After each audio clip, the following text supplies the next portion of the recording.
evening, St. Louis, and welcome into Billikens Central Postgame. I'm Matthew Rocchio. That is Eric Sontag, and we are here to break down a Billikens win as they roll all over Loyola Marymount, 91-70 over on the West Coast. They finish their little West Coast road trip 2-1. Obviously, the bad Stanford loss, but two good wins, including the close one over Santa Clara, and then again, a 21-point second half trouncing for the Billikens tonight. Eric Sontag, your opening thoughts on that big win for the Billikens. Yeah, Rock, I mean, we've talked about how the Billikens really needed to go at least 2-1 in this trip, and they really just get the job done tonight quite easily. I thought this would be a tighter game. The Lions are a pretty decent team. I thought they would really come out hard and fight and play better after just an embarrassing loss to Stony Brook last time out at home.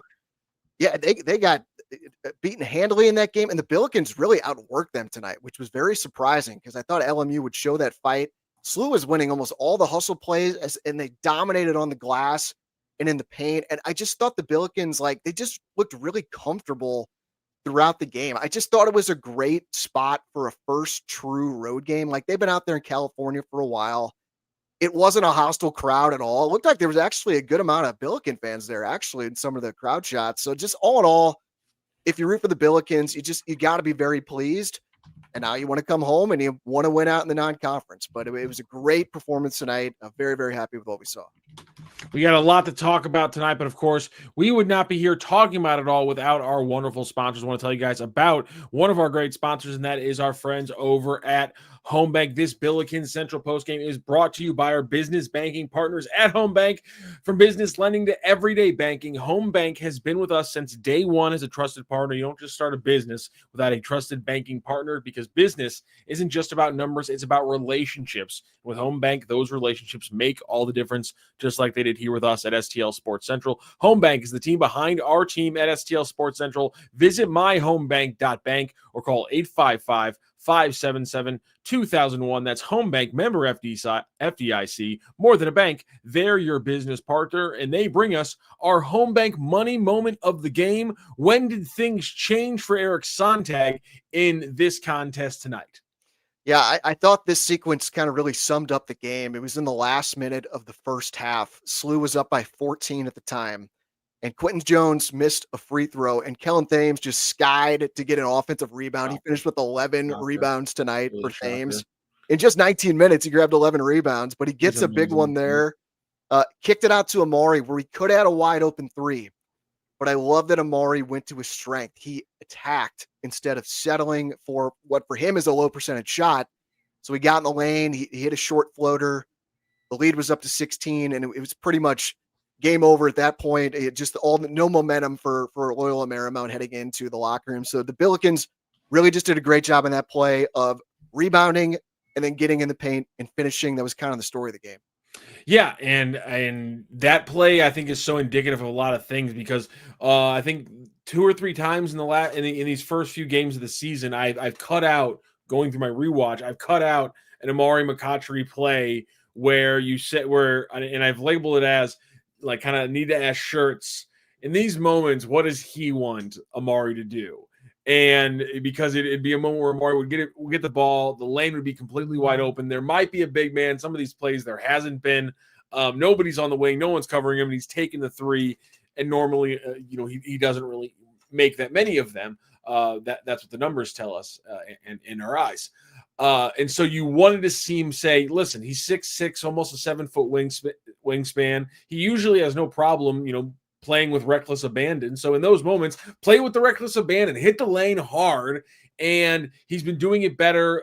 There was a play against Stanford early on in the first half when they were playing like a legitimate basketball team, where he had a couple really good downhill plays. One of them was a broken play. They threw it to the middle. Amari gets downhill, drops it off to a Robbie Avila. So in the first 5 or 6 games, he takes a three-pointer. The last 2 or 3, he drives and gets down low there. And I know they lost that Stanford game, but still, those little moments from Amari McCotchery are important. Just like the little moments earlier in the game where he can't get the entry pass in when Avila has a position down low. He's got a mouse in the house. He's got position. He needs the overhead deep pass on the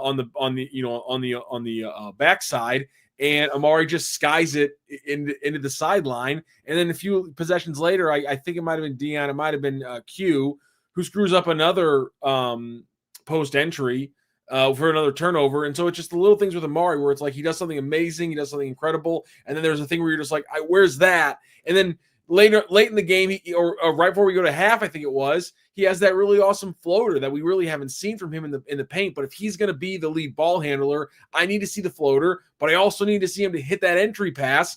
And again, I need to see him having the overall game state mentality of, I'm a better driver. That's where I'm going to make my impact. And so that's the thing with Amari. We see these huge jumps. That's why you should be excited.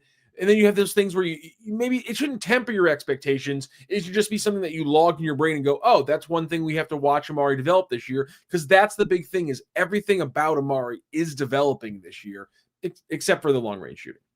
It took the words right out of my mouth. That was the point I was going to make, that he's still growing and maturing. Like, he's still a young player. I can't wait to see what this guy's going to be as he gets older. Yeah, 5 turnovers tonight for Amari. That was the most on the team. But I just love that mentality that, I think you tweeted this out, though, like a couple games ago, he would have taken that shot. But instead, he's like, no, I want to attack. And really, just as a team, the Billikens were just so relentless in attacking the rim tonight. That was really what I wanted to see, the 2-point percentage offense really improve. Just over the last 2 games in Palm Springs, it was just 50%, where they really need to be up in that 60% range. And Loyola Marymount, I mentioned this at the end of the post-game show last game, that's their strength defensively, is 2-point field goal percentage defense. They're top 25 in the country. I was hoping SLU could hit 60% from 2 tonight. They end up going 65%, 26 out of 40 from 2-point range. And the points in the paint, I think, was really the stat of the game, and the rebounding. But the points in the paint, 52, 36. Sorry, my bad. For the Billikens, points in the first paint. half. My bad. 32 was the first half. For me, and another number that jumped out, man, 52 points in the paint. When you score 91, that's pretty incredible. And that really does highlight how incredible the second half is, because in the second half, they scored 51 points, and they only had 20 points in the paint. Obviously, a big part of that is Trey Green going nuclear from deep. But the big thing, to your point, is they had some bad, like below 50% at the rim, bad games. Coming into this road trip, and on this road trip, they had some bad games at the rim. Today, not only did they get 32 layups, but they hit 20 of their 32 layups, above 50%, maybe even a little bit lower. You might want to see like 21 or 22, closer to a 60% number there for the Billikens in layups, but still 20 of 32 from their layups. They also had 3 dunks. I mean, every other number was fantastic. 14 points off turnovers, 19 second chance points, 17 offensive rebounds, 15 fast break points. I mean, every number is a good looking number for the Billikens.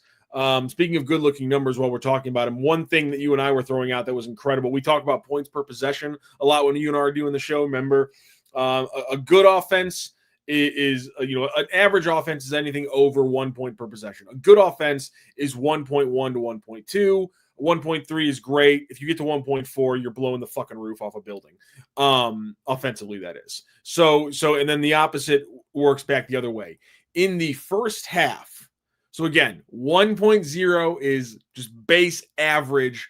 1.4, again, so 1.4 is incredible. On the backside of that, the first half, Loyola Marymount had 0.686 points per possession. That is defensive dominance by the Billikens in the first half. Considering the Billikens can have a half where they hold the team to 6.86, which is defensive dominance. And then on the other half, have a 1.3 point possession half on their points in the second half for their offense. That's literally a dominant defensive first half, a dominant defensive second half. That's the ceiling this team has. Maybe that's a little bit of an extreme version against a fairly average team in Loyola Marymount, but bottom line, they blew the doors off the Vegas prediction in this one, the KenPom prediction in this one, and the fact that they can put together those kind of elite halves, if they put together a full game, who's to say what they can do? Yeah, they finish offensively 1.20 points per possession tonight. Offense was really, really effective. Again, just with the attack. But yeah, the defense was really was a big part of the story. It was terrific. They held LMU to 41% shooting, 22% from 3. They also forced 14 turnovers from the Lions. And I think, like, Schertz has this kind of reputation of being an offensive-minded coach, but we are now 8 games into the Dogs, man. season. They're dogs.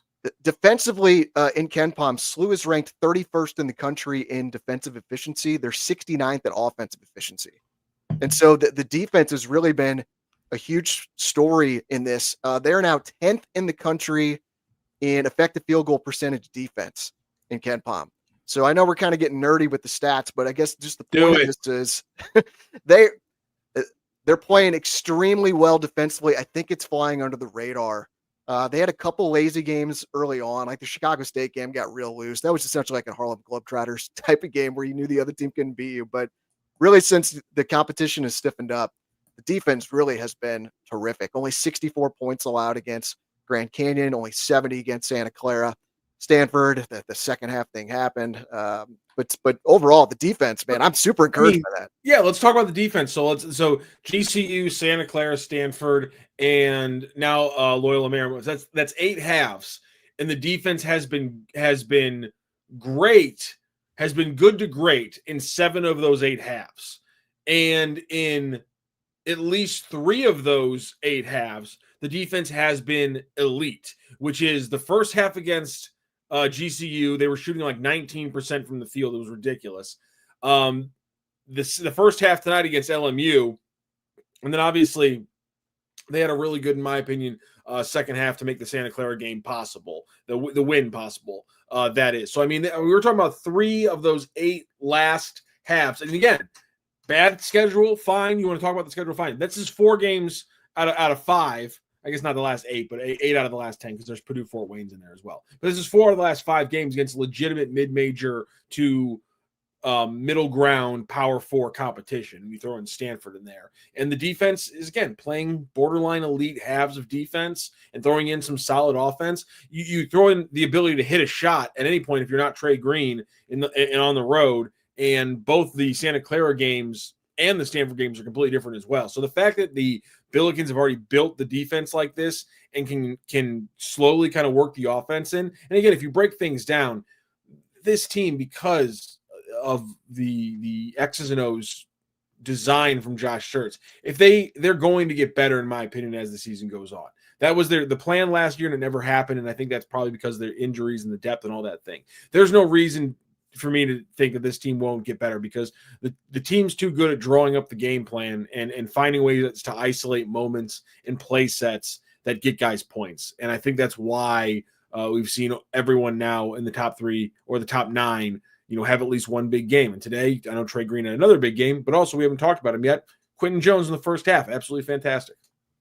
Yeah, and really, defense, talking a lot about that and the rebounding, it's all correlated, and it's going to be critical because there's going to be nights, and we've really had 3 of them in a row now where the shots are not falling, and so you're going to need your defense to carry you. The 3-point shooting, just 25% from 3 in the 2 games in Palm Springs, and again tonight, not good, 31%, 9 out of 29, and Trey Green, thank God for him because everyone else besides Trey Green was 3 for 20. From deep tonight. I got to go back and check the other games too. The last couple of games, I feel like that's been a theme where he's really been carrying the load from 3, and they really needed him tonight to really get it going in the second half, where it looked like LMU might have been making a run coming out of the break, and that was really like it was kind of, if we're talking about like money moments, that was like another big moment in the game. The LMU cut it to 12 right out of the gate in the second half, but then again, story of the game: offensive rebound by Sharma. Kicks it out to Green for a 3. He drills it, and that really gets him going because then SLU got to stop on the next possession. Green comes down. He attacks this time. He gets an and 1. All of a sudden, the lead's back up to 18. So I think that was big for the vibes, just to get those Stanford memories out of your head, because when LMU came out and cut it to 12 right away, I'm like, all right, here we go. Like, they need to stem this run and just bury this team, and they pretty much did that. I don't think it got closer than 12 the rest of the way. So nice to see them respond before any adversity could really, kind of creep up on them. You know what? And while we talk about that, I think that's a good time for us to talk about our good friends over at DraftKings. One of the big reasons why is because there were just so many runs in this game that one of the fun things about DraftKings, and one of the reasons I like it, is because there were so many runs today. I'll just be honest. During the game, I was like, okay, I think there's a chance that SLU might let them in this game a little bit. So I threw a little on SLU winning the game by a margin that would have been much closer than it ended up being. They won by 21. I thought it might get to maybe something like 8, 9, or 10 because it looked like LMU was going to have that annoying thing where a SLU opponent can't stop hitting every shot they take. Luckily, though, the Billikens also had a little bit of their own shot taking. So if you want to be like me and get on the action, whether it's live, pregame, you can, because Missouri, your moment is finally here. The DraftKings Sportsbook, America's top-rated sportsbook app, is now live in your state, and now you can make every game more exciting with same-game parlays, moneyline props, and more, all from your phone, all safe, secure, and easy to use.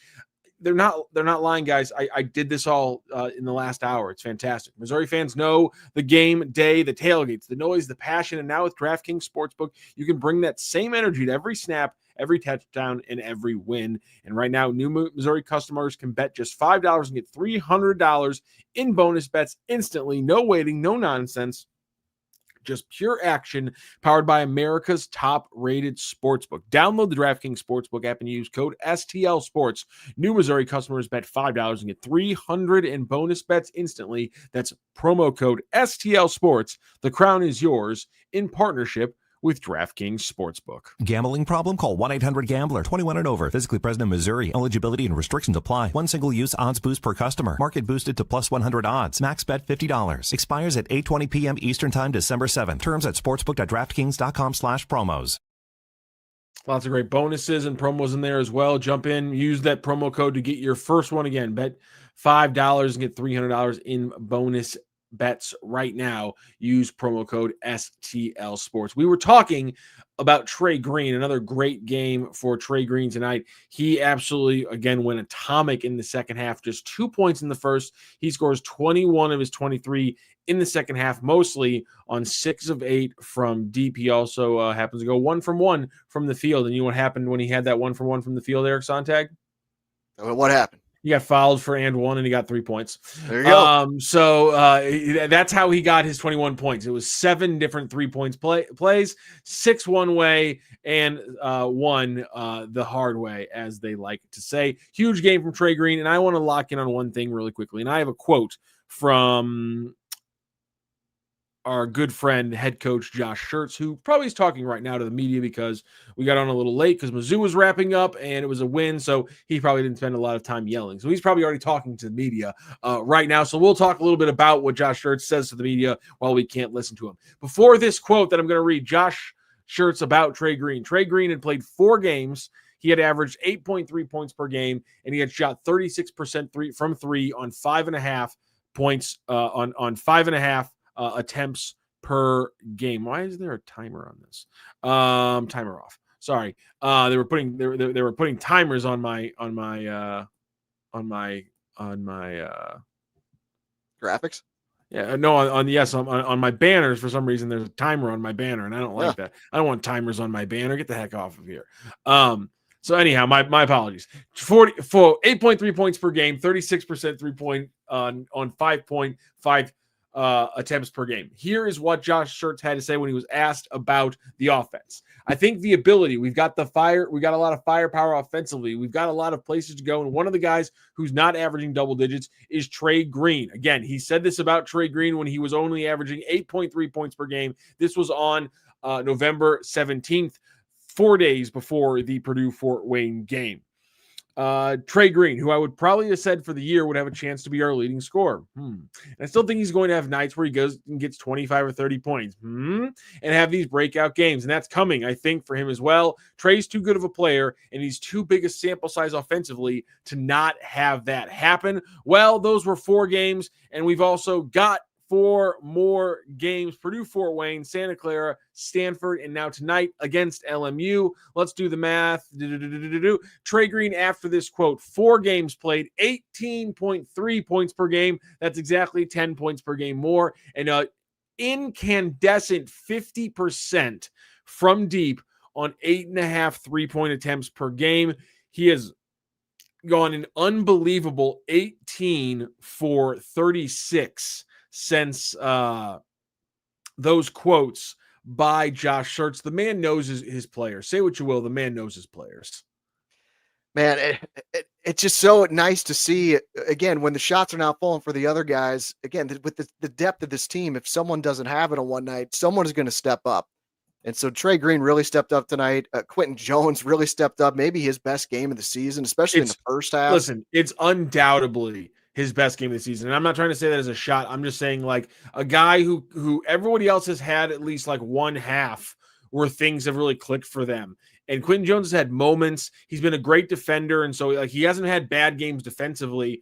But, the first couple games of the season against, the bottom dregs is the only other were the 3 games in a row that he was in double figures. He got into double figures against Stanford, but he had a run there against Grand Canyon, Purdue, Fort Wayne, and Santa Clara where he scored 6, 6, and 5. And he was coming into this game and including this game now, because I believe he went 0 from 2 from 3. He's now shooting 4 for 16 from deep. And this is a guy who was like a 35, 36, above average 3-point shooter coming here out of Northern Illinois and Cal Poly. And so he's really struggled to shoot the ball.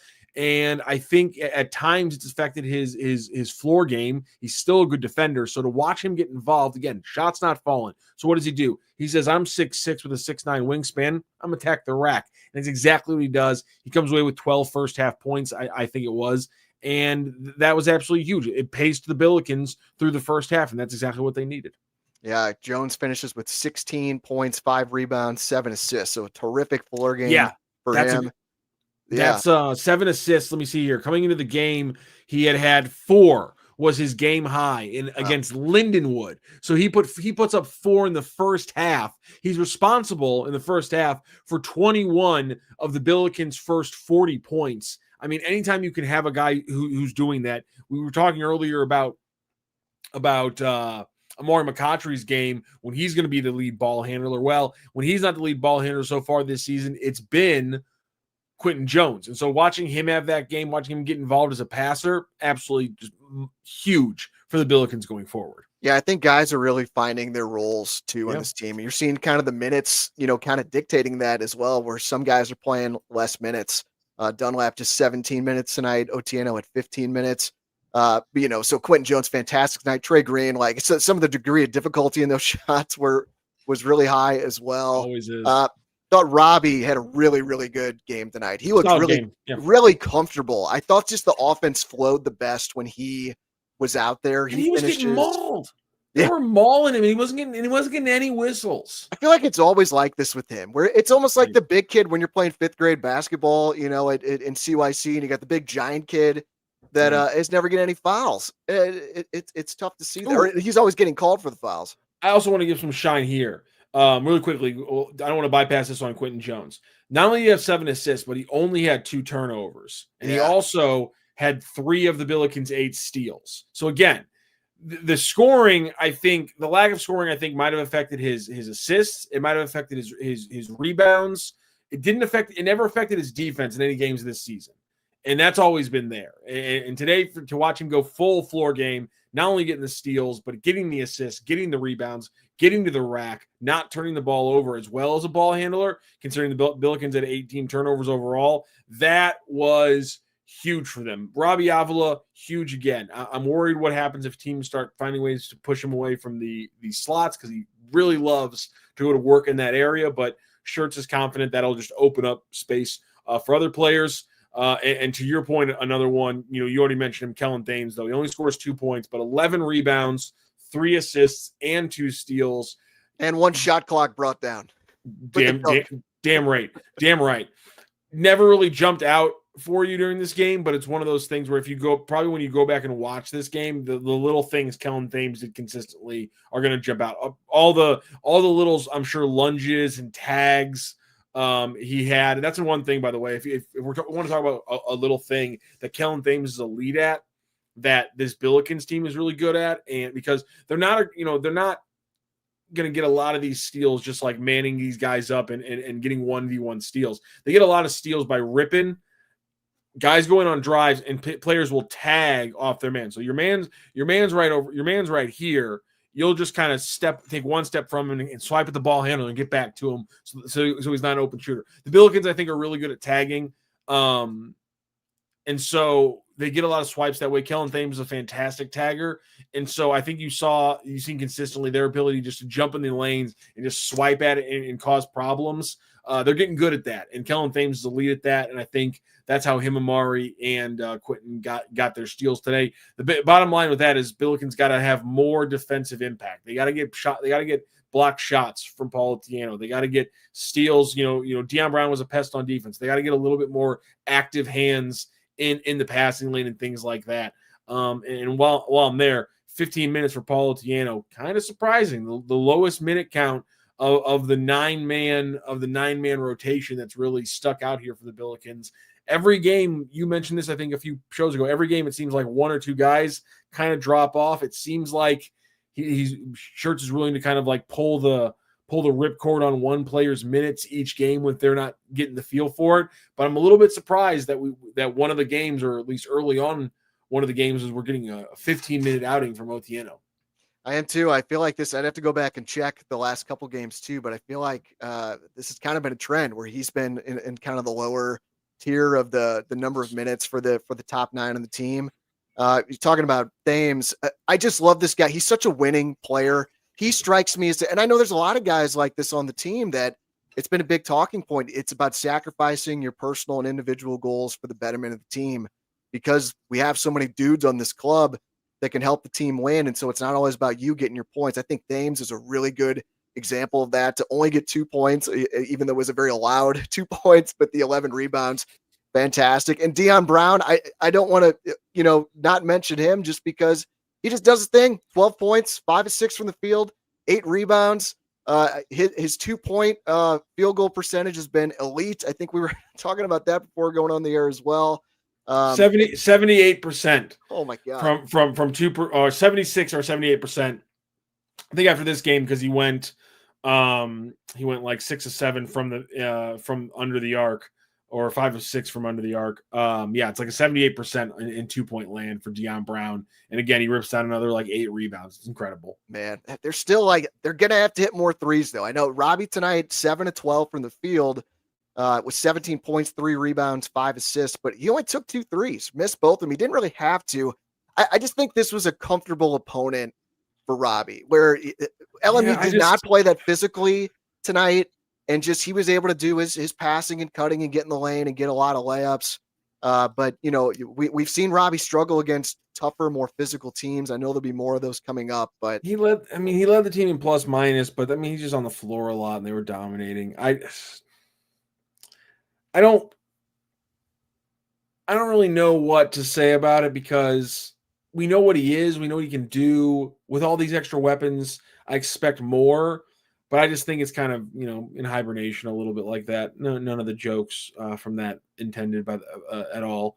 But I just think he's going to have one of these games where he's going to have one of these runs where he just starts putting up 17, 6, and 4 consistently. I mean, he's 17, 5, and 3 today. That's not that far off. Need him to be a little bit better on the boards. Need him to be a little bit better than, if he's going to have 5 assists, would like to see the turnover number be around 2 instead of 3. It's little things, but still, it was just fantastic. The fact that they were able to put up 51 points in the second half, with no one else but Trey Green getting in double digits. Think about that. Nobody else gets in double digits. Amari McCautry doesn't score, but every other player in that top 9 scores at least 1 basket. That's pretty incredible. Just their ability to go off for 50 points and only one guy really had to hit multiple shots.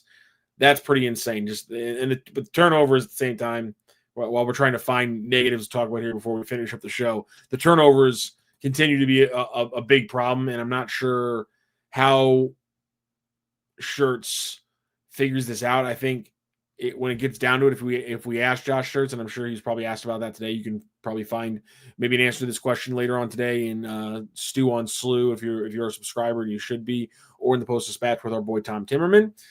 I would guess he might pull the lever a little bit on having to, pulling back some of the individuality of the players to try to get a little bit more control. Maybe watching a Sean Sharma go 0 for 6 after hitting his first 3, Brady Dunlap only hitting 1 of his 5. Maybe it works in the same thing where it's like, let's work on our shot selection. Let's work on the speed of the game we play. Let's work on our decision making a little bit by pulling things back. I think his worry is if you do that, you lose one of the potentially the greatest parts about this team, which is Deion Brown just try shit. Kellen Thames also has a little, and Amari McCautry both also have a little, and Quentin Jones also have a little thing in their brain of like, let's just try shit. I'm just such a good flipping athlete. Let's just try shit. And Robbie's like, I see shit nobody else does. I'm gonna try something.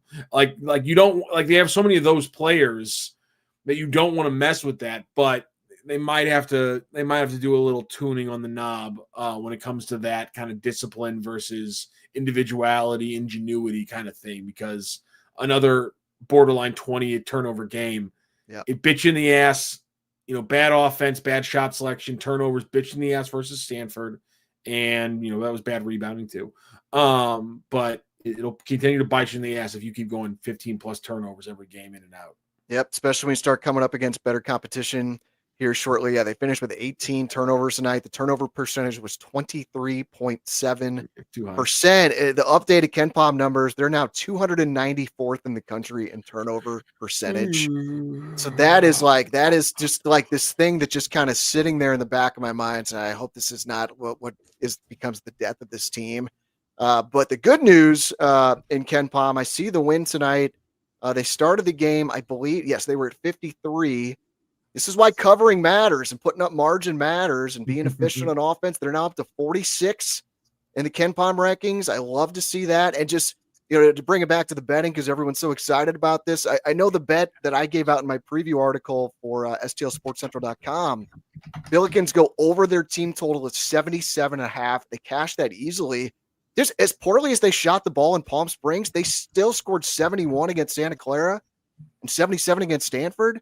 So I thought getting 78 tonight was going to be a pretty easy task. It feels like if you get 80 points for the Billikens this year, it's for a full game total, anything around 80 seems like it feels pretty good. I'm gonna try to find something really quickly, because was I on the air on this show? Did I explain the whole difference between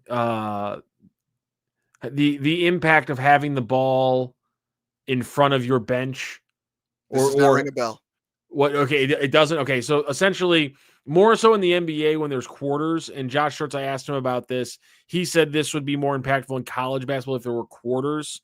But something that people have used before as a defining, as just one thing to look at when you try to look at second half over unders is which half of which side of the ball is going to be in front of your bench. Because, and I have Josh Schertz now confirmed this for me, there is a material difference in how you can coach your team with depending on which side of the ball is in front of your bench.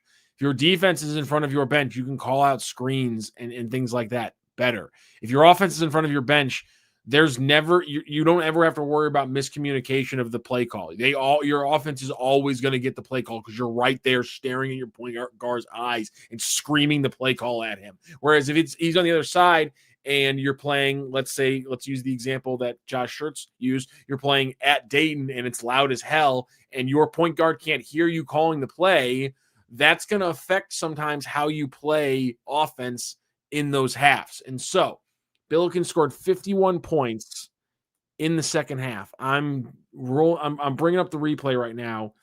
Did they play offense in front of their bench in the second half? I really want to see if they did. I might roll with the rest of the season. I don't know if I can move away from this little factoid. If the Billikens scored 51 after this game by playing offense, oh my God. I feel like usually you do. You almost always, at least in the Billiken home games, they play in front of their bench in the second half. Billikens played defense in front of their bench in the first half when they held LMU to a 0.687 points per possession. In the second half, when the Billikens played offense in front of their bench, they scored 51 points and a half. I think points been proven. It tracks. This is I'm telling you, this is something to watch. Whether or not, I don't care if you're a Billikens fan or you're a Mizzou fan or what have you. This is something to watch. If you are a basketball fan, lock in on this with your team. It is, and Shirts said this right out of the gates. And the premise that where I got this from to Ask Shirts also mentions this. This is more material in a quarter format when you have the entire fourth quarter of your defense and your offense in front of you. And usually in the NBA, the most material numbers is usually betting like fourth quarter unders based on which side, being the defense being in front of teams instead of the offense being in front of teams. Because obviously both defenses, both offenses. It's a fascinating thing how that works. But again, higher scoring second half, both offenses in front of teams' benches. Lower scoring first half, both defenses in front of teams' benches. I'm just saying it's a little thing to watch for. It did happen to play out absolutely perfectly tonight. Because that's be a good edge for gambling there. I like that. I like that a lot. And listen, you know where I got this from? Is this Bob Vulgaris, who was one of the best gamblers in the world, sports gamblers in the world, then got hired by an NBA team to work in the front office because he was making his own numbers and he was breaking down numbers like that to win at gambling, and then he left the NBA front office and became a gambler. This is one of the first edges he ever found as a sports gambler on basketball games, was literally which side of the ball was in front of benches. And that's, by the way, that's the fun thing about DraftKings. It's fun to think about DraftKings, but that's also like, if you wonder how they're the people who have this thing kind of licked, that's the game theory they're thinking about in their head. Because, and the thing is, as soon as you hear him say it, you're like, oh, that makes sense. But I would never ask a coach that, because unless like somebody who knows the game tells me this, I feel like you feel like you're like a 12-year-old. Like, you think coaches think about it, but it's so obvious. It's a like, thing. yeah, of course you want it in front of you. Of course it's a material thing. Yeah. And then you get an awesome answer from Josh Shirts. I think I broke that down on the morning show with Cam Jansen and Jimmy the Cat Hayes. But I hadn't brought it out here, but I'm talking to the gambling guy. So I wanted to bring it up and get your thoughts on it, and also kind of combine that with some, I just feel like Billikens game totals of over 80 just feels like it's going to be juicy the entire season. Yeah, no, I agree. Maybe not versus maybe not a waiver, maybe not a way at VCU. But other than that. Yeah, I love that. You got to find edges anywhere you can get. Yeah, we know that there's more hostile environments coming. I loved seeing this. I didn't even realize these came out yesterday until my buddy texted me about it. But the net rankings coming out, and my God, we have SLU coming in at 48, so right around where they are in KenPom. But that's only the third best rating in the A10. George Mason's at 44, GW's at 47. There are 5 teams in the top 75 when you include VCU and Rhode Island, and 3 other teams in the top 100, with Dayton at 86. Wow. Dayton at 86, Davidson at 87, the Bonnies at 92. So there are 8 teams in the top 100 of the net rankings. That means there are going to be a lot of opportunities for Q1 and Q2 victories in this league. I love to see that. It almost gave me a little pick me up after the Stanford loss. I'm like, God damn it. Like, if they missed the tournament because this stupid ass shot from the corner from some kid named Benny Gill or whatever, who hadn't scored all game, and that was what kept the Billikens out of tournament, I'm going to be pissed. But after seeing the net rankings come out, I'm like, man, I think the metric gods like the A10 this year. And I think that's going to lead this to being a multi-bid league. So we feel very excited about the rest of the season. It took a little bit of the sting out of the loss against Stanford for me. The flip side though is scroll to the bottom 100 of the net and see that there's 4 or 5 A10 teams in the bottom of the net too. And so the thing is like, if you win, if you clean up the top of your schedule, you could be sitting pretty with that large bid. But if you end up slipping up against the bottom and play down to your competition and lose one of these, if you lose to, God forbid, Loyola, Chicago this year, oh geez, I mean, they won tonight. They finally won. They covered a spread tonight. It could completely blow up and waste, a home win versus VCU or Dayton or what have you. Yeah, Duquesne lost to William and Mary tonight. It looks like that game was at home for Duquesne. That's not good. But everybody else in the league won. But yeah, no doubt. Yeah, you got Duquesne, Fordham, St. Joe's, LaSalle, and Loyola all under 200. Yeah, So you pretty much you cannot lose to any of those teams. No, you cannot. You got to. Yeah, but again, but your point, you beat who you're supposed to. You got it's the best conference schedule they've had in the last 3 years in the A10. I want to say, because obviously 1920 before COVID hits, Dayton was a tournament at large guarantee almost. So not 1920, but 21, 22, 22, 23, 23, 24. I would say it's easy to say this could be the best conference schedule they have since 2020, 2021. And on that, let's close out this one. If SLU and Mizzou played as a fan of both teams, who do we bet on? I don't want to know who you want to bet on, Eric. I want to know after tonight's loss against Notre Dame for the Tigers, which you guys can go back and watch the post game with Chris Pelican and former Missouri sharpshooter Kareem Rush. After watching those two games, how do you handicap that game? Let's call it a neutral site game in they're playing it in where is it? Where could a neutral site game? I guess it'd be Enterprise, but it wouldn't be Enterprise. Neutral. Yeah, we'll call it Enterprise, so it's not technically home. Yeah, Enterprise, neutral site game at Enterprise between the Billikens and the Tigers. How do you handicap that one? First of all, I've watched both teams my entire life. Support both teams. I would definitely be on the Billikens. I think they are a more disciplined team. Just looking at the way they run offense, the shot selection that the Billikens have, it's just a cleaner style of basketball than Missouri. Do you go Billikens 1.5? I mean, I think Mizzou would actually be favored because usually if you just look at the KenPom rankings, you'll know who's favored. I think it'd probably aren't they almost dead even right now? Mizzou's 36, SLU's 46. So Mizzou would probably be favored by about 1.5 on a neutral floor. But I would like SLU. My lean for the Mizzou game tonight was Notre Dame to win because Mizzou hadn't played anybody. They had played a pretty shitty Minnesota team and beat the hell out of them. But other than that, they had the second worst strength of schedule in the entire country. They go on the road for their first true road game. And I didn't believe in this team. You got to show me.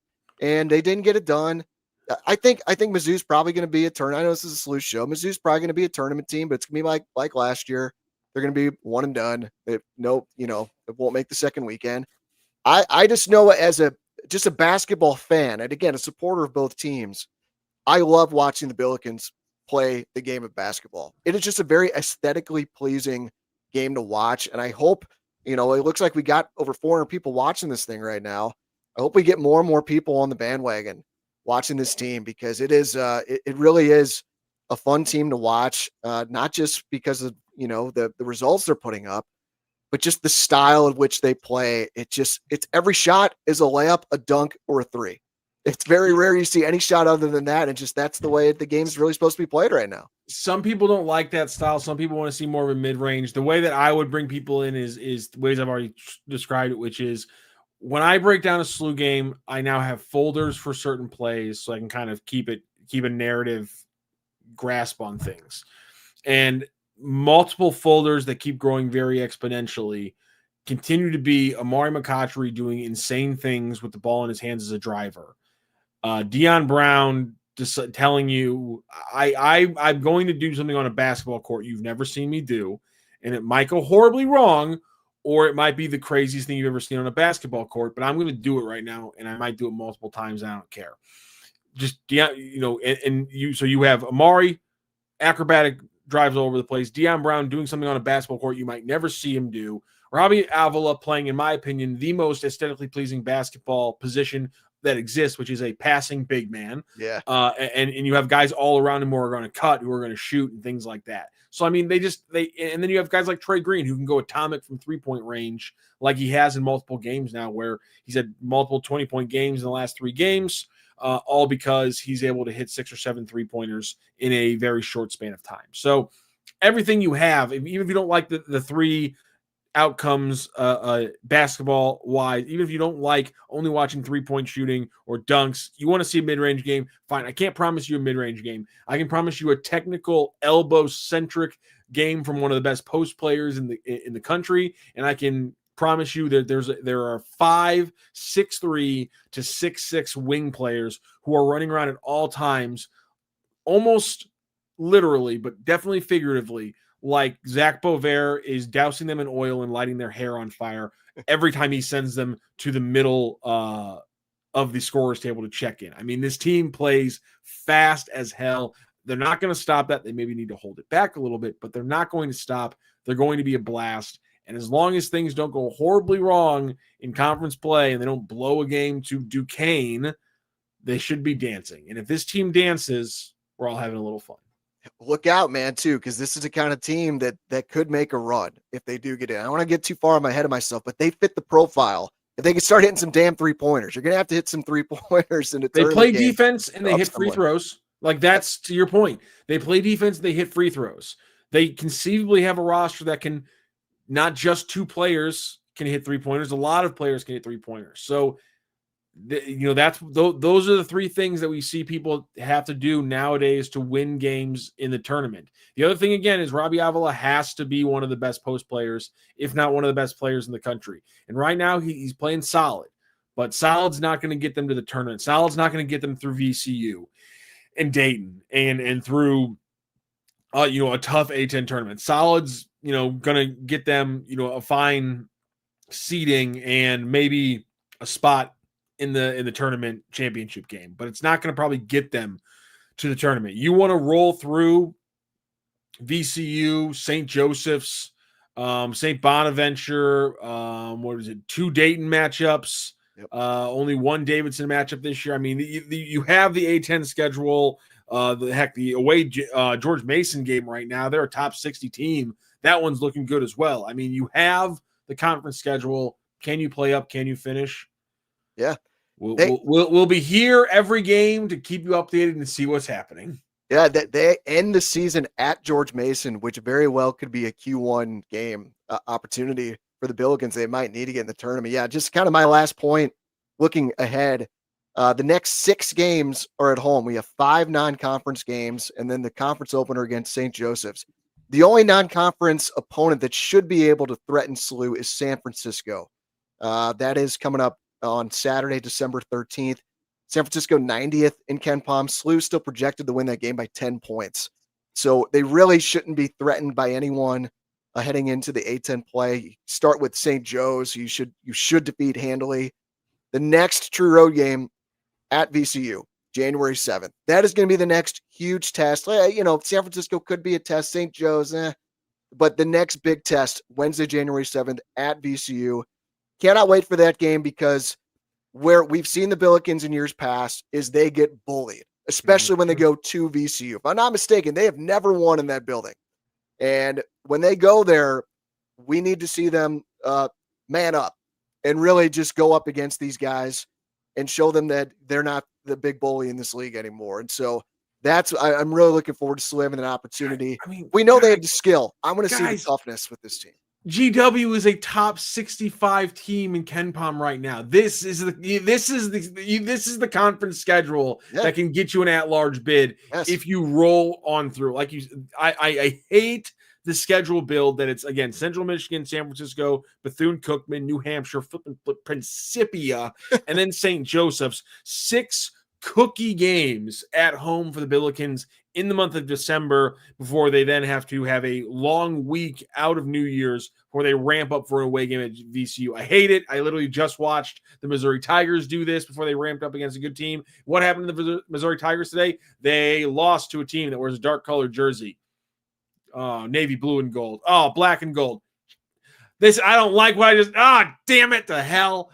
Well, guess we'll see you guys on Wednesday, January 7th, because I know what's going to happen.